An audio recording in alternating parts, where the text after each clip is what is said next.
মাঝে কি অপূর্ব পথ, কি অপূর্ব রাস্তা এই ভাগবত ধর্মের, ভক্তি ধর্মের, প্রেম ধর্মের, নিত্য ধর্মের, পরম ধর্মের। এই প্রশস্ত রাজপথ যখন যুগ যুগ ধরে জঙ্গলে ভরে গিয়েছিল, শ্রীমৎ মহাপ্রভু সেই পথটিকে আজ প্রকাশ করলেন। এই পথে সকলে চলতে পারেন, বালক বৃদ্ধ পুরুষ নারী, কৃষ্ণ ভজনে হন সবে অধিকারী। এখানে কোনো জাতির বিচার নেই, বর্ণের বিচার নেই, আশ্রমের বিচার নেই, দেশের বিচার নেই, ভাষাভাষীর বিচার নেই, ধর্মের বিচার নেই। আপনার যে কোন দেশে জন্ম, আপনি কোন বর্ণের, কোন জাতির, কোন আশ্রমের, আপনার বয়স কত, শিক্ষাগত যোগ্যতা কি, কেমন আছেন, কি করছেন, বলেন কোনো বিচার নেই। আপনিও ঈশ্বরের অংশ, সকলেই ঈশ্বরের অংশ। এমনকি কুকুর, বেড়াল, গাছ, বৃক্ষ, লতা, ভূত, প্রেত, 84 লক্ষ জনের সমস্ত প্রজাতির অধিকার কৃষ্ণ ভজনে। মহাপ্রভু ঝাড়িখণ্ড পথে সেটা দেখিয়ে দিলেন। বৃক্ষ, লতা, বিটপি, বিতান, পশু পক্ষী সকলকে প্রেম দিয়ে, কৃষ্ণ নাম দিয়ে ধন্য গীতার্থ করলেন। সকলেই কৃষ্ণ ভজনে অধিকার আছে, ওই কুকুরটারও অধিকার আছে এখানে পড়ে পড়ে কৃষ্ণ কথা শোনার, কৃষ্ণ নাম সঙ্গে। আপনারা এই ভোররাত্রে 5:15 সময় আরতি হচ্ছিল, তখন কুকুরগুলি এইখানে কি বিচিত্র শব্দ করছিল, হু হা হা, আরো 3 ঘন্টা শুনে আনন্দে উল্লসিত হয়ে ওরা আমাদেরকে জাগাচ্ছিল। মানব হয়ে তোমরা জাগতে পারলে না, দেখো তোমরা সজ্জায় কি রকম লেপের তলায়, ব্ল্যাঙ্কেটের তলায় আনন্দে নাক ডেকে ঘুমাচ্ছ, আর আমরা বাইরে আকাশ তলে, গগন তলে, ভূতলে পড়ে আছি। কিন্তু দেখো আরতি হচ্ছে, জাগো। এই ওরা আনন্দ করে হু হা করে কি বিচিত্র শব্দ করছিল। আজই 5:15 সময় কানে যাচ্ছিল। ওরা কি বলছিল, তুমি মানব হয়ে জাগতে পারছ না। আমরা জেগে গিয়ে আমরা, ওদের তো প্রকৃতির অধীন, ওরা প্রকৃতি ওদেরকে একমাত্র মানুষ ছাড়া, মানব ছাড়া সমস্ত প্রজাতিকে প্রকৃতি নিজের বশে রেখেছে। মানবকে স্বতন্ত্রতা দিয়েছে, এই জন্য স্বতন্ত্রতা দিয়েছে বলেই মানব ঘুমায়, মানব যেদিকে ইচ্ছা সেদিকে যায়। কিন্তু পশুপক্ষীগণ তারা ভারী ধর্মিষ্ঠ। কর্তব্যতার বিচারে, স্বভাবের বিচারে, প্রকৃতির নিয়মে মানবের থেকে ওরা কিন্তু শ্রেষ্ঠ, মানবের থেকে ওরা শ্রেষ্ঠ। এই জন্য মহাপ্রভু বললেন, ঘাসের মতো হও, বৃক্ষের মতো হও। কৃষ্ণ নাম লবে যদি বাহাই, কৃষ্ণ ভজন করিবে যদি ভাই, তৃণাতপি শ্লোকের দিকে দৃষ্টি দাও। অহম অহমিকা, একটা যে অহংকার, অভিমান, আমি আমি আমি, এই আমিটাকে মারো। সব সময় ভিতরে গজগজ গজগজ করছে, আমি আমি আমি আমি, আমার আমার আমার আমার। কাকে নিয়ে আমি আর আমার বলছি? শরীরটাকে নিয়ে। আত্মাকে নিয়ে বললে তো হয়েই যেত। শরীরটাকে নিয়ে আমি আমার, আমি আমার। মহাজন বললেন, শ্মশানে শরীর মম পড়িয়া রহিবে, বিহঙ্গ পতঙ্গ তাই বিহার করিবে, কুকুর বেড়াল মহোৎসব করিবে সাধের দেহ লয়ে, যে দেহের এই গতি তার অনুগত, স্ত্রী পুত্র বন্ধু জনযত।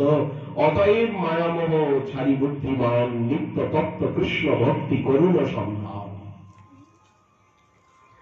দুর্লভ মানব জনম সতসঙ্গে, তর হয়ে ভব সিন্ধুরে। শীত পড়েছে এখন, ঠান্ডা লাগছে, পৌষ মাস, তা তো লাগবেই। শীত আতপ, আতপ বলতে রৌদ্র, গ্রীষ্মকাল। বাত, বাত বলতে ঝড়, কাল বৈশাখী আসবে, আমপান গেল, উমপুম গেল, আবার কে আসবে ঘাড়ের উপরে এসে পড়বে কে জানে। বাত বর্ষা, বন্যা। দুর্ভিক্ষ, মহামারী, খরা, তাণ্ডব, এখন তো কিছুই হয় না। বিজ্ঞানের উন্নতিতে, পরমেশ্বরের দয়ায়, পাশ্চাত্য সভ্যতার সংরক্ষণে কি মহামারী! আগের দিনে কলেরা হয়ে গ্রামকে গ্রাম নিঃশেষ হয়ে যেত, প্রেতের পুরী হয়ে যেত। এই 100 বছর, 125 বছর, 80 বছর, 50 বছর প্রকৃতির একটা নিয়ম আছে লোকক্ষয়ে, মহাকাল। ওই যে বসে আছেন মহাকাল, ওনার কাজই হচ্ছে ধ্বংস করা, মহাকালেশ্বর বলা হয়। ওই মহাকালী, ওনার কাজই হচ্ছে কালরাত্রি। উনি মৃত্যু স্বরূপা, ওনার কাজই হচ্ছে ধ্বংসলীলা, ধৈর্যটি ধ্বংস করবেন। তো মহাকাল, মহাকালী প্রকৃতির একটা নিয়মে, কৃষ্ণের আজ্ঞায়, কৃষ্ণেরই দাসদাসী ধ্বংস করে ফেলেন, ভেঙে ফেলেন। ব্রহ্মা বানায় আর ওনারা ধ্বংস করেন, আর বিষ্ণু পালন করেন, সংরক্ষণ করেন। তো এখন ধ্বংসলীলায় আগের দিনে কি মারাত্মক সব ধ্বংস হতো। এইরকম ঔষধপত্র, বিজ্ঞানের ব্যবস্থা, প্রগতি, উন্নতি কিছুই ছিল না। গ্রামকে গ্রাম কলেরায় ধ্বংস হয়ে গেল, বন্যায়। ভাগবতে আছে, পুরাণে আছে, বৃষ্টি হচ্ছে না তো 12 বছর 14 বছর বৃষ্টিই হয় না, বৃষ্টিই হয় না, বৃষ্টিই হয়। খরা।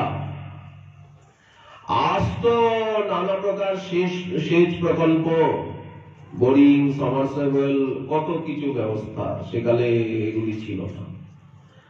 আর ভারতবর্ষের ভূমিও এদিকে নিচু, ওদিকে উঁচু, এরকম সমান না। সব জায়গায় সেচ প্রকল্প কাজ করতে পারে না। যেখানে মালভূমি, উন্নত অবনত, জল উপরের দিকে কি করে যাবে? কোথায় অতিবৃষ্টি, কোথায় অনাবৃষ্টি, কোথায় মরুভূমি, নানাত্ব। ভারত এক নানাত্ব বিশিষ্ট দেশ, নানা প্রকার পদ্ধতি এখানে। কিন্তু এখানে মিলন সূত্রই হচ্ছে ভারতীয় সংস্কৃতি, হচ্ছে হরিভক্তি, কৃষ্ণ ভক্তি, ভগবত ভক্তি। ভক্তি লাভ বাত বরিশন, বন্যায় গ্রামকে গ্রাম ভেঙে দিচ্ছে তিস্তা, তোর্ষা, ব্রহ্মপুত্র। এগুলো থাকবে, চিরদিন আছে, চিরদিন থাকবে। তবে এর একটা সময় সীমা আছে। কখনো 2 বছর, 4 বছর, 5 বছর, 12 বছর, 50 বছর, 100 বছর। আমরা ইতিহাসেও দেখতে পাই 1900 এত সালে এমন প্লেগ এলো, প্লেগে বহু ধ্বংস হয়ে গেল। ভয় পেলে হবে না। যখন করোনা অতিমারী, মহামারীর প্রকোপ চলছিল, তখন ঈশ্বরের কাছে প্রার্থনা আসছিল, প্রভু বাঁচতে দাও, যেন না মরি। মরলে তো সাধনা করতে পারবো না, আরাধনা করতে পারবো না। প্রভু আয়ু দাও, যাতে তোমার ভজন ভক্তি, তোমার কথা, তোমার নাম, তোমার সেবার যে ইচ্ছা, এই ভক্তি ভজনের ইচ্ছাটুকু পূর্ণ করবার তুমি অবসর দাও। প্রভু প্রাণটাকে কেড়ে নিও না। আমাদের দিল্লিতে, উত্তরপ্রদেশে অনেক বেশি মহামারীর প্রকোপ, কিন্তু প্রভু প্রাণটা দিয়েছেন, প্রাণটা কেড়ে নেননি। তখন সংকল্প এসেছে, বাকি সময়টুকু যে ভিক্ষা পেয়েছি, প্রাণ, মৃত্যু হয়নি, চারিদিকে মৃত্যুর ছায়া দেখেও প্রভু যে প্রাণ ভিক্ষা দিয়েছেন, এই সময়টুকুকে, এই সামর্থ্যটুকুকে, এই প্রাণটুকুকে, ভিক্ষায় পাওয়া প্রাণ, ভিক্ষাজীবী আমরা, এই সামর্থ্য, সাধ্য, এই এতটুকু সাধ্যকে প্রভুর সেবায়, প্রভুর আজ্ঞা পালনে, প্রভুর কৃত্যর্থে, সেই পরমেশ্বর পরব্রহ্ম পরাশক্তি, সেই পরম পুরুষের চরণে, তারই কাজে, আরাধনায় নিবেদন করা উচিত। এই ঔচিত্য জ্ঞান নিয়েই আগে চলা। আমরা যে বেঁচে গেছি এটা তো প্রভুর দয়া, বা ভবিষ্যতেও যে বাঁচবো এটাও প্রভুর দয়া, তার শুভাশিস। কিন্তু সময়কে যেন নষ্ট না করি, প্রাণ শক্তি সামর্থ্যকে যেন নষ্ট না করি হেলায়। এই জন্য বাত বরিক্ষণ বলতে বৃষ্টি, দিন ও যামিনী, এখন এতক্ষণ দিন ছিল, এখন যামিনী এসেছে রাত্রি, বলেন আসুক। এদিন ও যামিনী জাগিরে, সর্বদা নিজে সতর্ক হব, সময় নষ্ট করব না, সামর্থ্য সাধ্যকে সুরক্ষিত করব। কারণ প্রভুর কৃপায় প্রভুর দয়ায় প্রাণটুকু পেয়েছি, মরেও তো যেতে পারতাম। কত মানব অতিমারি মহামারীতে মরে গেল, আমি যে মরিনি, বলেন প্রভুর দয়া। এখন আর সময় বৃথা একটুও নষ্ট করা যাবে না, সুযোগ দিয়েছেন তিনি। এই জন্য এদিন যামিনী জাগিরে, বিফলে শাস্ত্রের সমস্ত কথা আমার জন্য, অন্যের জন্য নয়। গীতা ভাগবত সমস্ত শাস্ত্র গ্রন্থ আমার জন্য। আমি কি করে নিজেকে নিজে উদ্ধার করব? নিজে বাঁচলে বাপের নাম, একটা কথাই রয়েছে। সেলফিশ না হলে এই পথে, স্বার্থাঙ্গ না হলে, আত্মদৃক আত্মদর্শী ভগবত তত্ত্বদর্শী না হলে এই পথে চলা যায় না। এখানে সেলফিশ বলতে, স্বার্থান্ধ বলতে, আত্মকেন্দ্রিক বলতে নিজের দিকে পূর্ণ দৃষ্টি, নিজেতে নিজে সমাহিত। আমি কি করে আমাকে উদ্ধার করব? চারিদিকে তাকাবো না, অবশ্য তাকাবো। ছাত্র যেমন স্কুলে, শিক্ষায়তনে, বিদ্যালয়ে, বিদ্যানিকেতনে নিজের পড়ার দিকে নিজে দৃষ্টি দেয়। কোন ছাত্র পড়ছেন কি পড়ছেন না এটা বক্তব্য নয়, লক্ষ্য নয়। কে শুনছে শুনছে না, কে লিখছে লিখছে না এটা বক্তব্য নয়। কে কি করছে এটা বক্তব্য নয়। কোথায় কি হচ্ছে এটা বক্তব্য নয়। কি হবে না হবে এটাও মহাকাল জানেন, এদিকেও তাকানো নয়। তাকানো আমি কে, আমি কেন আমারে, যারে তাপত্রয় কইছে হিত হয়, কি করলে আমি জীবনে এগিয়ে যাব। সেই পরব্রহ্ম পরমেশ্বর শ্রী শ্রী গৌর গোবিন্দ শ্রী শ্রী রাধা মাধবকে জীবনে লাভ করতে পারবো। কৃষ্ণ প্রেম, কৃষ্ণ ভক্তি, কৃষ্ণ নাম, কৃষ্ণ কথা, কৃষ্ণ সেবা কি করে গৌর চরণ পাবো? কি করে হা গৌরাঙ্গ বলে ডাকবো? কি করে হা রাধে বলে ডাকবো? কবে গৌরাঙ্গ বলতে দেহ পুলকিত হবে? আর কবে হরে কৃষ্ণ বলতে চোখে জল আসবে? কবে কৃষ্ণ নাম করিতে উচ্চারণ পুলকিত দেহ, গদগদ বচন, বৈবর্ণ বেপথ হবে সংঘটন, অবিরাম নেত্রে ববে অশ্রুধার। কবে নিত্যানন্দ মরে করিবেন দয়া, ঘুচাইবেন মোর বিষয়ের মায়া, দিয়া নিজ চরণের ছায়া, নামের হাটিতে দিবেন অধিকার। প্রেমের হাটিতে, সেবার হাটিতে, কীর্তনের হাটিতে দিবেন অধিকার। কবে অধিকার পাব?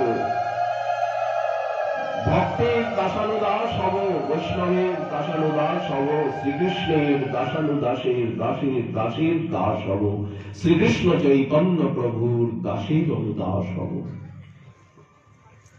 নামের হাটিতে দিবেন অধিকার। আমি কিনিব লুটিব হরিনাম রস, কথা রস, সেবা রস, দৈন্য রস, ত্যাগ রস, শাস্ত্র রস কিনিব লুটিব শ্রদ্ধা মূল্যে। নাম রসে মাতি, কথা রসে মাতি, সেবা রসে মাতি হইব বিবশ। যারা রসের রসিক তাদের চরণ পরশ করি রসে আমি মজিব অনিবার। কবে হবে বলো সেদিনও আমার? কবে হবে? কোন জন্মে হবে? কোনখানে হবে বলেন ওই প্রত্যাশা নিয়েই বসে থাকা। ওর জন্যই সাধনা। বিফলে সে বিনু কৃপণ দুরজন, চপল সুখ লবলা দিবে। চপল সুখের আশায়, এতটুকু সুখের বিন্দুকণ লাভের আশায় আমি কত দুঃখ করছি, কত কষ্ট ভোগ করছি, জন্ম জন্ম কত পরিশ্রম করছি, কিন্তু কি কেন করি? লিখিছ পড়িছ ভাবিছ ছাইয়েতে ঢালিছ কি? কত পরিশ্রম করে মাথার ঘাম পায়ে ফেলছি, কিন্তু আমার জীবনাঙ্কে ভুল। তো অঙ্কটা যখন আমি ভুল টুকেছি, অঙ্কটা যখন আমি ভুল কষছি, আমি উত্তরপত্র যখন মেলাবো তখন ভুলই উত্তর আসবে, অঙ্ক মিলবে না। জীবনাঙ্ক কেমন হওয়া উচিত? গীতা বলছেন, ভাগবত বলছেন, গীতা সুগীতা কর্তব্যা কিমন্বয়ী শাস্ত্র বিস্তরই যা স্বয়ং পদ্মনাভস্যম মুখ পদ্মাদ বিনিসৃতা। কার মহিমা আমরা বলবো? গীতার, ভাগবতের, চৈতন্য চরিতামৃতের, চৈতন্য ভাগবতের? সকলেই সূর্য, অনন্ত মহাকাশ, মহাসাগর অপেক্ষাও গভীর বিস্তীর্ণ। পার্থায় প্রতিপথিতাং ভগবতা নারায়ণেন স্বয়ং ব্যাসেন গ্রথিতাং পুরাণানাং মধ্যে মহাভারতে অদ্বৈতামৃত বর্ষিণী। এই যে গীতা জয়ন্তী গেল, অদ্বৈত অমৃতকে ইনি বর্ষণ করেন। অদ্বৈতামৃত বর্ষিণী ভগবতীম অষ্টাদশাধ্যায়িনীম। হে অম্ব, হে জগৎ জননী, হে মাত, ত্বাম অনুসন্ধামি। আমি সবসময় অনুসন্ধান করি, তোমার ধ্যান করি, গীতার ধ্যান করি। গীতার প্রতিটা শ্লোক কি বলছে, ভাগবতের প্রতিটি শ্লোক কি বলছে, চৈতন্য চরিতামৃতের প্রতিটি পয়ার কি বলছে, মহাজনের প্রতি পদাবলীগুলি কি বলছে, তাম অনুসন্ধান। আমি সেই পরাবিদ্যাকে অনুসন্ধান করি, ধ্যান করি, মনন করি, চিন্তন করি। ভগবদ গীতে ভবদ্দেশিনী, তুমি ভবসাগরকে দেশ করো। তুমি যদি একবার সূর্যরূপে উদিত হও হৃদয়ে, তাহলে কিন্তু আর এই ভব অন্ধকার থাকে না। ভবদ্দেশিনী, এই গীতার মহিমা। ভাগবতের মহিমা তো অনন্ত। নিগমকল্পতরোর দলিতম ফলম সুখমুখাদমৃতদ্রব সংযুতম পিবত ভাগবতং রসমালয়ম মোহরহ রসিকা ভুবি ভাবুকাঃ।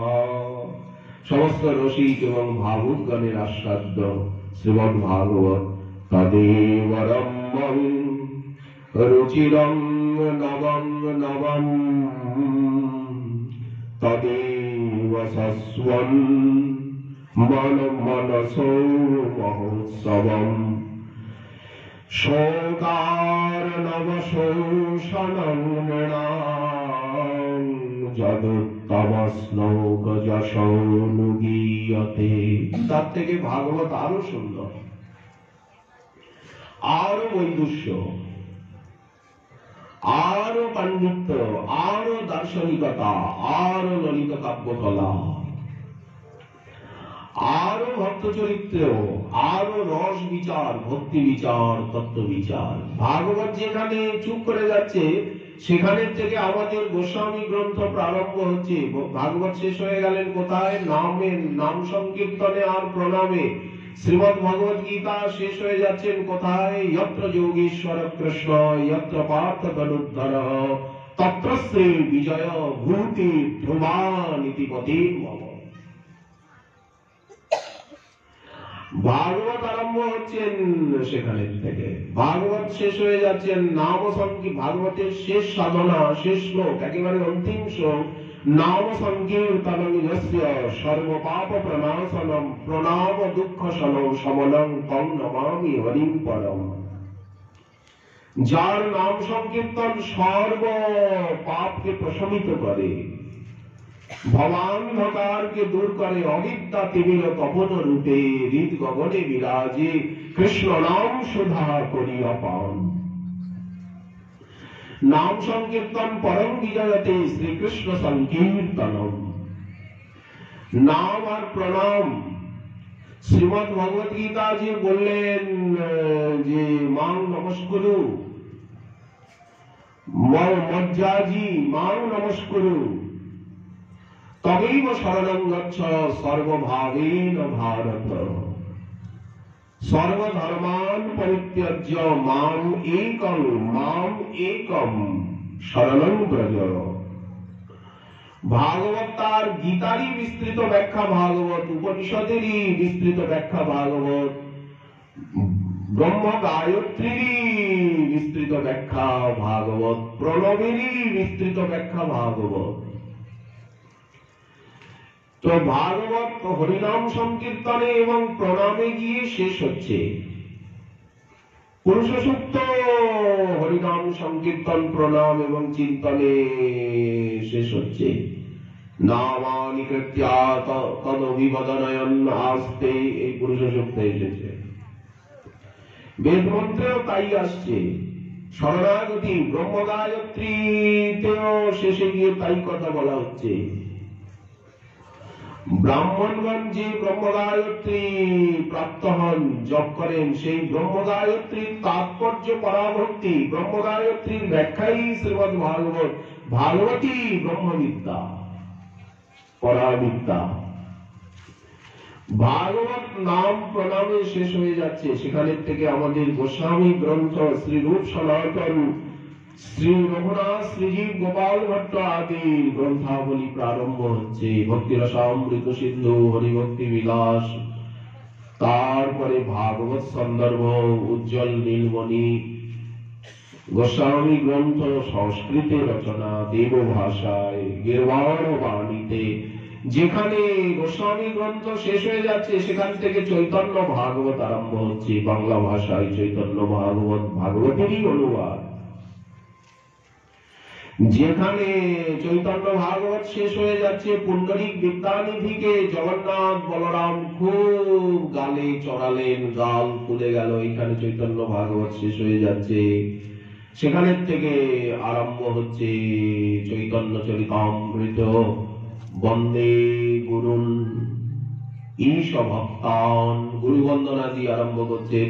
ঈশাবতারকান তৎপ্রকাশান তচ্ছত্তি শ্রীকৃষ্ণ চৈতন্য সঙ্গকম। এই চৈতন্য চরিতামৃত আরম্ভ এখান থেকে। চৈতন্য চরিতামৃত শেষ হয়ে যাচ্ছে। বুঝে বা না বুঝে কেহ, শুনিতে শুনিতে সেহ কি অদ্ভুত চৈতন্য চরিত। কৃষ্ণে উপজীবে প্রীতি, জানিবে রসের রীতি, শুনিলেই বড় হয়। বোঝার দরকার নেই, শুনলেই পরম মঙ্গল হবে, শুনলেই হিত হবে, কান দিয়ে কথাগুলো গেলেই হবে। যেখানে চৈতন্য চরিতামৃত শেষ হয়ে গেল সেখান থেকে প্রেম ভক্তি চন্দ্রিকা আরম্ভ হয়ে গেল। শ্রী গুরু চরণ পদ্ম কেবল ভগতি সদ্ম বন্দময়ী সাবধান বদে, যাহার প্রসাদে ভাই এভাবে তরিয়া যাই। এই আরম্ভ হয়ে গেল। প্রেম ভক্তি চন্দ্রিকা শেষ হয়ে যাচ্ছে। কোথায়? ঈশ্বরের তত্ত্ব যত তাহা বা কহিব কত, অনন্ত অপার কে বা জানে। ব্রজপুর প্রেম নিত্য এই সে পরম তত্ত্ব, ভজতারে অনুরাগ মনে। গিরিধারী যার নাম, নন্দীশ্বর যার ধাম, প্রেমে তারে ভজরঙ্গে। শ্রীকৃষ্ণ চৈতন্য প্রভু মোরে যে বলান বাণী, তাহা বিনু ভালো মন্দ আন নাহি জানি। লোকনাথ প্রভু পদ হৃদে করি আস, প্রেম ভক্তি চন্দ্রিকা কহে নরোত্তম দাস। ওখান থেকে আবার ওনার কীর্তন আরম্ভ হয়ে গেল, প্রার্থনা। এবার ওখানে তো পুরো ভজনের কথা বলে এবার কীর্তন, প্রার্থনা। ওই যে ওখানে বলেছেন প্রার্থনা করিব দৈন্য সদা, সব সময় দৈন্য ভরে প্রার্থনা করব। করি হরি সংকীর্তন কেবল আনন্দমন, ইষ্ট লাভ বিনু সব বাধা। কিরকম প্রার্থনা করতে হবে? তারই দৃষ্টান্ত দিচ্ছেন। গৌরাঙ্গ বলিতে হবে পুলক শরীর, হরি হরি বলিতে নয়নে ভবে নীর। আর কবে নিতাই চাঁদ করুণা করিবে, সংসার বাসনা মোর কবে তুচ্ছ হবে, বিষয় ছাড়িয়া কবে শুদ্ধ হবে মন, কবে হাম হেরব শ্রী বৃন্দাবন, রূপ রঘুনাথ পদে। মূল সম্প্রদায়ের আচার্য মালিক তো শ্রী রূপ সনাতনাদি অষ্টগোস্বামী। তাই রূপ রঘুনাথ পদে হইবে আকুতি, কবে হাম বুঝব সেই যুগল পীড়িতি। রূপ রঘুনাথ পদে রঘুমোরাস, প্রার্থনা করই সদা নরোত্তম দাস। রাধা কৃষ্ণ প্রাণ মোর যুগল কিশোর, জীবনে মননে গতি আর নাহি মোর। কালিন্দির কুলে গেলি কদম্বের বন, রতন বেদির উপর বসাব ভুজন। শ্যাম গৌরী অঙ্গে দিব চুয়া চন্দনের গন্ধ, চামর ভোলাব কবে হেরি মুখ চন্দ্র। গাতিয়া মালতীর মালা দিব দুহার গলে, অধরে তুলিয়া দিব কর্পূর তাম্বুলে। ললিতা বিশাখাদি যত সখী বৃন্দ, আজ্ঞায় করিব সেবা চরণার বৃন্দ। শ্রীকৃষ্ণ চৈতন্য প্রভুর দাসের অনুদাস। আমাদের এই তো আমাদের পরিচয়, আর কোন পরিচয় নেই। শ্রীকৃষ্ণ চৈতন্য প্রভুর, শ্রী নিতাই গৌর সীতানাথের, অখিল গৌর ভক্তের, সমস্ত আচার্য পাদগণের, গুরুবর্গগণের আমরা দাসানুদাসের, দাসের দাস হতে অভিলাষী। দাস হয়েছি একথা বললেও বড় বলা হবে, দাস হওয়া যাবে না। অভিলাষী, সেবা অভিলাষ মাগে নরোত্তম দাস, ভজনাভিলাষ মাগে নরোত্তম দাস। এই হচ্ছে আমাদের সাধন এবং সাধ্যের ক্রমবিকাশ, পরিস্কৃতি, পরিধি। ধনমোর নিত্যানন্দ, পতিমোর গৌরচন্দ্র, প্রাণ মোর যুগল কিশোর। অদ্বৈত আচার্য বল, গদাধর মোর কুল, নরহরি বিলাসই মোর। বৈষ্ণবের উচ্ছিষ্ট তাহে মোর মননিষ্ঠ, বৈষ্ণবের পদধূলি তাহে মোর স্নান কেলি। ভক্তের পদধূলি চাই, ভক্ত সঙ্গ চাই, হরিনাম সংকীর্তন চাই, সেবা চাই, চরণামৃত অধরামৃত চাই, তব কথামৃতম কথামৃত চাই। বৈষ্ণবের পদধূলি। কে বৈষ্ণব? যে কৃষ্ণ নাম করে, যে কৃষ্ণকে ভালোবাসে, মহাপ্রভুকে ভালোবাসে, তিনিই বৈষ্ণব। বৈষ্ণবের পদধূলি তাহে মোর স্নান কেলি, তর্পণ মোর বৈষ্ণবের নাম। সবসময় আলোচনা, বিচার, বিচার বিমর্শ। লড়াই ঝগড়া করতে আপত্তি নেই, ভাগবত নিয়ে লড়াই ঝগড়া করো, গীতা নিয়ে লড়াই ঝগড়া করো। বিচার বিমর্শ, তর্ক বিতর্ক। বিচার করিয়া মনে ভক্তি রস আস্বাদনে, ভক্তির রস বিচার, ভক্তির প্রকার বিচার, অপরাধ বিচার, সেবাপরাধ নামাপরাধ ধামাপরাধ বিচার, রসের বিচার, সাধনার বিচার। বিচার তো করতেই হবে, এই বিচার করাটাই তো সাধনা, আলোচনা, সর্বদা আলোচনা। বিচার করিয়া মনে ভক্তি রস আস্বাদনে, মধ্যস্থ শ্রী ভাগবত পুরাণ। আমাদের সহায়ককে বললেন হরি, গুরু, বৈষ্ণব, ভাগবত গীতা। আমাদের সাধন কি নিয়ে? শ্রীহরিকে নিয়ে, গৌর হরিকে নিয়ে, সচিনন্দন গৌর হরিকে নিয়ে, হরি গুরুদেবকে নিয়ে, দীক্ষাগুরু, শিক্ষাগুরু, শাস্ত্রগুরু, বিদ্যাগুরুগণকে নিয়ে। গুরু তো আর একরকম না।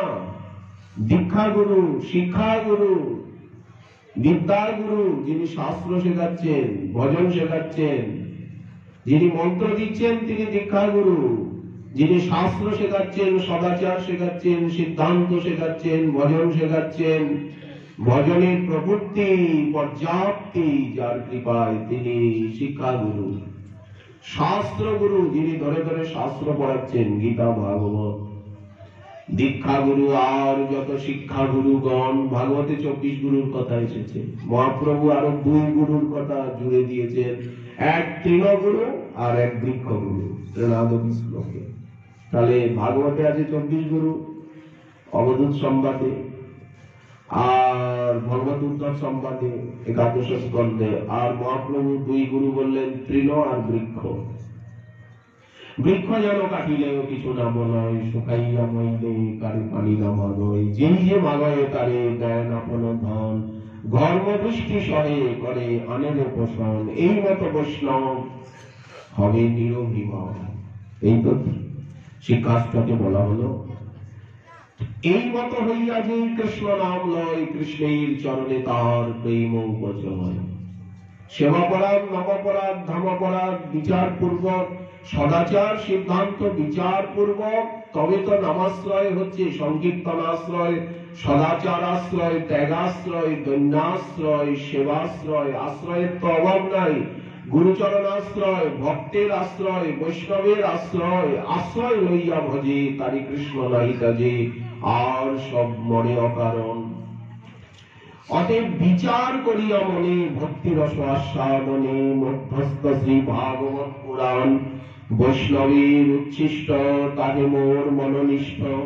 বৈষ্ণবের নামেতে উল্লাস, বৃন্দাবনে চবুতারা, চবুতারা বলতে যোগপীঠ মণিমন্দির, দিব্যদ বৃন্দারণ্য কল্পদ্রমাধ, শ্রীমদ রত্নাগার সিংহাসনস্থ শ্রী শ্রী রাধা শ্রীল গোবিন্দ দেব পৃষ্ঠালিভি সেব্যমান স্মরামি। এই হচ্ছে রাধা গোবিন্দ দেব শ্রী বৃন্দাবন পুরন্দর।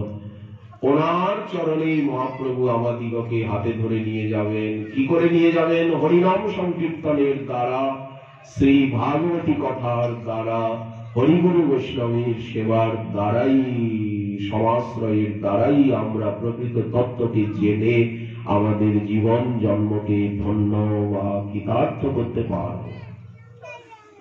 মহাপ্রভু নিজে আচরণ করে, আজ ভক্তভাব অঙ্গীকার করে, স্বয়ং শ্রীকৃষ্ণ রাধানাথ রাধারমন তিনি দক্ষিণ ভারত ভ্রমণে গেছেন নীলাচলের থেকে। সার্বভৌম ভট্টাচার্যকে বললেন যে আমার অগ্রজ বড় ভাই বিশ্বরূপ, তিনি সন্ন্যাস নিয়ে আমাকে বড় ভালোবাসতেন, সন্ন্যাস নিয়ে উনি দক্ষিণ ভারতে গেছেন। শুনেছি উনি পণ্ডরপুরে আছেন, যেখানে পণ্ডরনাথ আছেন, উনি ওখানে আছেন। আমি মায়ের ইচ্ছা এবং আমার ইচ্ছা ওনার সঙ্গে একবার সাক্ষাৎকার করা, ওই জন্য আমার দক্ষিণ ভারত ভ্রমণে যেতে হবে। আলালনাথ হয়ে প্রভু আন্ধ্রে প্রবেশ করছেন। উড়িষ্যার সঙ্গে তো অন্ধ্রপ্রদেশ একেবারে লেগে আছে। তো দক্ষিণ ভারত, দক্ষিণ পথ দাক্ষিণাত্য ভ্রমণে মহাপ্রভু প্রথম এলেন কুর্ম তীর্থে। সেখানে কুর্ম ভগবানের অধিষ্ঠান রয়েছে। সেখান থেকে এলেন জিয়র নৃসিংহে। নৃসিংহ ক্ষেত্রে, সেই কুর্মক্ষেত্রে বাসুদেব নামক গলিত কুষ্ঠ এক ভক্তকে প্রভু উদ্ধার করলেন। দক্ষিণ ভারতে যার সঙ্গে দেখা হচ্ছে, পথে ঘাটে গ্রামে গঞ্জে প্রান্তরে দিগন্তে বনান্তে পথান্তে প্রভুর পিছনে পিছনে আসছেন সৌন্দর্যের রূপে এমন নাম জানি না সোনার বরণ এক নবীন সন্ন্যাসী। সকলে বলছেন নাম জানি না, পরিচয় জানি না, সোনার বরণ এক নবীন সন্ন্যাসী। অবিরাম মুখে কৃষ্ণ নামামৃত প্রবাহ। কৃষ্ণ কৃষ্ণ কৃষ্ণ কৃষ্ণ কৃষ্ণ কৃষ্ণ কৃষ্ণ কৃষ্ণ কৃষ্ণ কৃষ্ণ কৃষ্ণ কৃষ্ণ কৃষ্ণ কৃষ্ণ কৃষ্ণ কৃষ্ণ হে কৃষ্ণ কৃষ্ণ কৃষ্ণ কৃষ্ণ কৃষ্ণ কৃষ্ণ কৃষ্ণ হে কৃষ্ণ কৃষ্ণ কৃষ্ণ কৃষ্ণ কৃষ্ণ কৃষ্ণ রক্ষ মাম কৃষ্ণ কৃষ্ণ কৃষ্ণ কৃষ্ণ কৃষ্ণ কৃষ্ণ পাহি মাম রাম কৃষ্ণ কেশব কৃষ্ণ কেশব কৃষ্ণ কেশব রক্ষ মাম রাম রাঘব রাম রাঘব রাম রাঘব পাহি মাম। এইভাবে কৃষ্ণ নাম কেশবের নাম নিতে নিতে हरे मुरारे मधुकंठ भारे गोपाल गोविंद मुकुंद शौरे जगदीश नारायण कृष्ण विष्णु निराश्रयो मां जगदीश रक्ष। প্রভু জিয়র নৃসিংহে উপস্থিত হলেন। সেখানের থেকে বিজয় বারা সেইখানে উপস্থিত হলেন গোদাবরীর তীরে। গোদাবরী প্রশস্ত নদী, পুতসলীলা সপ্ত নদীর ভিতরে অন্যতম এবং দক্ষিণ ভারতের গঙ্গা। দক্ষিণ ভারতে গোদাবরীকেই গঙ্গা মানা হয়। আর অত্যন্ত সুন্দর নির্মল সলীলা নদী, অতি গভীর। সেই গোদাবরী দেখে মহাপ্রভুর যমুনার জ্ঞান হলো, যেন উনি যমুনার তীরে এসে গেছেন। আর গোদাবরীর দুই পার্শ্বস্থ বনানী, বনশ্রেণী, বৃক্ষাবলী দর্শন করে মহাপ্রভুর বৃন্দাবনে স্মৃতি এলো। বৃন্দাবনের মহিমা ব্যঞ্জক শ্লোক উচ্চারণ করতে করতে, যমুনার মহিমা ব্যঞ্জক শ্লোক উচ্চারণ করতে করতে বৃন্দাবন লীলাকে স্মরণ করে মহাপ্রভু গোদাবরীর তীরবনে নৃত্য করছেন। সঙ্গে কৃষ্ণদাস ব্রাহ্মণ। প্রকৃতিস্থ হয়ে প্রভু গোদাবরী নদী পার হলেন। পার হয়ে কভুর, বর্তমান সময়ে নাম হচ্ছে কভুর, সেখানে নাম ছিল বিদ্যানগর।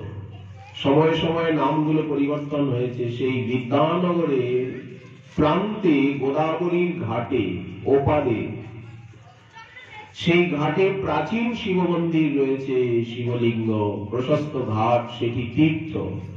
গোদাবরীর তীরে তীরে অনেক পৌরাণিক তীর্থ রয়েছে, যারা দক্ষিণ ভারত ভ্রমণ করেছেন তারা জানবেন। সেইখানে সেই ঘাটে প্রভু গোদাবরীতে স্নান করলেন। স্নান করে প্রভু শুষ্ক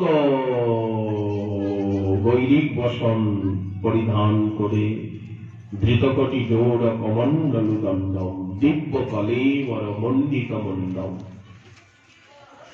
মহাপ্রভু সন্ন্যাস মূর্তি। সার্বভৌম ভট্টাচার্য বলে দিয়েছিলেন, প্রভু আপনি যখন দক্ষিণ ভারতে যাচ্ছেন নিশ্চয়ই গোদাবরী তীরে যাবেন। সেখানে বিদ্যানগরে আমার প্রিয় বান্ধব্য রামানন্দ রায় আছেন, রামানন্দ পট্টনায়ক। উনি পরম ভক্ত, পরম রসিক, পরম কৃষ্ণ তত্ত্ববেত্তা। আগে আমি ব্রহ্মবাদী ছিলাম, ব্রহ্মজ্ঞানী ছিলাম, ওই জন্য আমি ভক্তির মহিমা, কৃষ্ণের মহিমা কিছু জানতাম না। ওনাকে হাসি ঠাট্টা করতাম, বিদ্রুপ করতাম সখাত জ্ঞানে। কিন্তু উনি পরম গুণী, পরম বিদ্বান, পরম রসিক, পরম অনুভবী। ওনার মতো পাণ্ডিত্য, ওনার মতো রসজ্ঞান মনে হয় দ্বিতীয়